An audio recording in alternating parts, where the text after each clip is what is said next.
આજે તો લંચ બોક્સમાં લઈ જવાના હતા છોલે અને પરાઠા, એટલે વહેલી સવારમાં મસ્ત ઉઠીને આપણે છોલે અને પરાઠા બનાવી નાખ્યા હતા.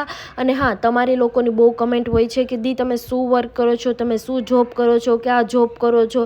તો હું તમને જણાવી દઉં કે હું એક સોશિયલ મીડિયા એક્સપર્ટ છું. હું સોશિયલ મીડિયાના પેજ હેન્ડલ કરવા લઉં છું, જેમાં હું ડિજિટલ માર્કેટિંગનું કરું છું. જેમ કે અલગ અલગ કોઈ પણ બ્રાન્ડના પેજ હોય છે એ મારે હેન્ડલ કરવાના હોય છે. પિન્ટરેસ્ટ છે, યુટ્યુબ છે, ઇન્સ્ટાગ્રામ છે, અને થોડુંક એસઈઓનું વર્ક પણ આવી જાય છે.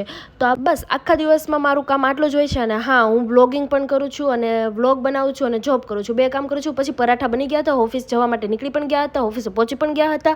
અને પછી વ્લોગ લેવાનું મારે ભૂલાઈ ગયું હતું, એટલે ડાયરેક્ટ લંચ ટાઈમમાં મેં શૂટ કર્યું હતું. આ બાજુ ભૂખ બહુ લાગી હતી, એટલે ફટાફટ મેં પરોઠું અને છોલે ખાઈ લીધું. અને હા, આજે આપણે હે ને ભેળ પણ બનાવવાની છે, કેમ કે ડેઈલી લંચ કરવા માટે હું અને કાળી 2 જ હોય છે. પણ આજે અમે ઓફિસમાં બધા જ જોડે બેસેલા હતા, એટલે મમરા લાવ્યા હતા. 5-6 મમરાની કોથળી હતી, એમાં ટમેટો અને કાંદો નાખીને આપણે જુગાડથી મસ્ત ભેળ બનાવી નાખી.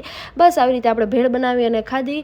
બસ આવી રીતે હું મારું કામ કરું છું, વ્લોગ કરું છું. અને હા, જો તમને લોકોને મારા વ્લોગ્સ ગમતા હોય તો લાઇક, શેર અને ફોલો અને સબસ્ક્રાઈબ કરવાનું ભૂલતા નહીં. કેમ કે તમે લાઇક, શેર, ફોલો અને સબસ્ક્રાઈબ કરશો તો મને કેવું કે આમ અંદરથી એવું થશે કે ના, લોકોને મારા વિડીયોઝ ગમે છે, મારે હજી બનાવવા જોઈએ, મને મોટિવેશન મળે, મોટિવેટ થાઉં અંદર ને અંદર. બસ તો આજના વિડીયો માટે આટલું જ. આપણે આજના વિડીયોને અહીંયા જ એન્ડ કરીએ છીએ.